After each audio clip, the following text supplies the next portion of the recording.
कि रोग ना इश्क का लगाओ तुम, रोग ये लाइलाज होता है। आई हूं मैं जहां से उस जगह मजनुओं का इलाज होता है। तो एक बार जरा तालियां बजाकर आकर्षित कर। प्रतिवर्ष भली चलित वर्ष मध्य जेसीआई टिटलागढ़ सिटी तरफरु सभापति त्रिलोकनाथ जैन सभापतित्व स्थानीय डीएन रिसोर्ट ठारे जातीय स्तर हास्य कवि मानकु नेई एही सम्मेलन अनुष्ठित होई जाइछि। एही हास्य कवि सम्मेलन रे अलीगढ़ कवि डॉक्टर विष्णु सक्सेना, दुर्गरु पद्मश्री सुरेंद्र दुबे, दिल्ली रु कवयित्री खुशबू शर्मा, जबलपुर रु कवि सुदीप भोला, राजस्थान जयपुर रु कवि कमल मोहन, मंदसौर रु कवि मुन्ना बेट्री आसी निज कविता माध्यम रे लोकंकु हसाई थिले। एही हास्य कवि सम्मेलन को देखिबा पई बलांगीर, कंटाबांजी, सिंधेकेला, बंगमुंडा तथा पड़ोसी जिल्लारु मध्य श्रोतांक भीड़ जमीथिला। एही सम्मेलन रे मुख्य अतिथि भावे टिटलागढ़ उपजिल्लापाल दयामय पाढ़ी जोग देथिले। एही सम्मेलन को आयोजन करिबारे विभिन्न अनुष्ठान, संस्था, व्यवसायी को संबर्धना ज्ञापन करा जायथिला। एही सम्मेलन को सफल कराइबारे प्रोजेक्ट डायरेक्टर राहुल जैन, को project director Shailesh Goyal, IPP Atul Jain, संपादक विकास जैन, कोषाध्यक्ष दीपक जैन को समेत जेसीआई रो अन्य सदस्य सहयोग करथिले। टिटलागढ़ संजय कुमार नायक का रिपोर्ट, कौशल प्रवाह।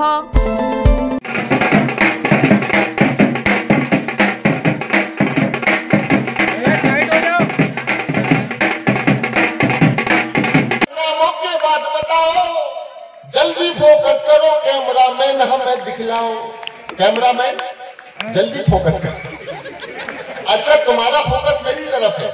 अब देखो सामने एक डिसेंट सा कभी खड़ा है, कम से कम देख सकते हो। मुझे नहीं देखो तो इधर पीछे खुशबू शर्मा बैठी है। हालांकि खुशबू को देख के लगता है कि अनुलोम विलोम चालू कर दो। आपके सामने दर्शनीय के बाद मत देखिए, ये दो तरफा कार्रवाई है। आप कभी को अगर मन दे देंगे तो कभी अपना दिल खोल के रख के चला जाएगा आपके, लेकिन आप थोड़े बहुत खोले, मैं आपके लिए धन्यवाद देता हूँ। कांग्रेस की हालत परिणामों के बाद बताओ, जल्दी फोकस करो कैमरामैन, हमें दिखलाओ। बोला 3 दिसंबर को 1 अप्रैल हो गया। 1 अप्रैल को क्या मनाते हैं? वही हो। और उसके बाद भी मम्मी का एक भाजपाई को मैंने 500 रुपए दिए। मैंने कहा भाई साहब चेंज देना। उसने 130 रुपए वापस कर दिए। मैंने कहा बाकी तो कहने लगे 370 खत्म। अद्भुत काम हुआ। पानी में घोल के रूस के ऊपर सींचना चाहिए। बोले इससे क्या होगा? बोले इससे रूसी मरते हैं। जबरदस्त आत्मविश्वास है। एक बार दूना हाथ उठा के बोलो टिटला। बादल गरज रहे हैं, बरसात भी नहीं पर बादल गरज रहे हैं। सुलझी हुई है जुल्फें और हम उलझ रहे हैं। मदमस्त एक भौरा क्या चाहता। सही करो, कहने और करने में बस तुम लीपा पोती जैसे हो। सही का आनंद लेना, थोड़ा सा हाथ को खोलना। मैं पूरे 1 नंबर पे मेहनत कर रहा हूं कि कहने और करने में बस तुम लीपा पोती जैसे हो, कभी सीट से निकल न पाए। तुम उस मोदी जैसे हो, और मोदी को कहते हो राहुल तुम खुद समझ नहीं पाए। मोदी को कहते हो राहुल तुम खुद समझ नहीं पाए, पर 3 राज्य ने बता दिया तुम खुद पनौती जैसे हो। दूसरे दिन उनके पास फोन आया, बोले लिंडा जस्ट टेल मी हस्तपुष्प कोकरिक बुमराह। तो उनको लगा यार कोई विधायक का फोन होगा, तो उन्होंने भी जीत की बधाई देकर ना फोन काट दिया। थोड़ी देर बाद वापस फोन आया, बोले लिंडा जस्ट टेल मी हस्तपुष्प कोकरिक बुमराह। तो उनको लगा ढंग से बधाई नहीं दी तो एक बार फिर बधाई देकर फोन काट दिया। तीसरी बार वापस फोन, बोले लिंडा जस्ट टेल मी हस्तपुष्प कोकरिक बुमराह। तो उन्होंने देखा कि यार ये कोई और मामला, तो उन्होंने पीए को फोन दिया। बोले देख तो रहे क्या करें? बोले सर कोई विधायक का फोन नहीं है, तो कंपनी मेरा इंतजाम नहीं तो कल आपका फोन बंद हो जाएगा। राजस्थान से कोई कवि आए तो उसकी तालियां कुछ ज्यादा बजनी चाहिए। आप आसपास महसूस कीजिए बिट्टू जी, आपको सुगंध आ रही होगी, ऐसा लग रहा होगा कि कोई केवड़ा का सेंट लगाए, कोई गुलाब का सेंट। बूढ़े मियाँ जी, मैं शादीशुदा हूँ, कुंवारी नहीं हूँ। कौन कहता है बुढ़ापे में इश्क का सिलसिला नहीं होता जी।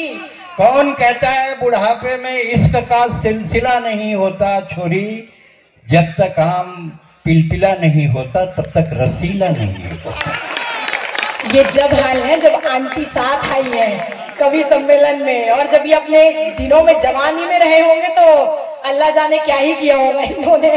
तो तेरी याद में बेचैन सारी रात रखा, कभी तकिया इधर रखा, कभी तकिया उधर रखा।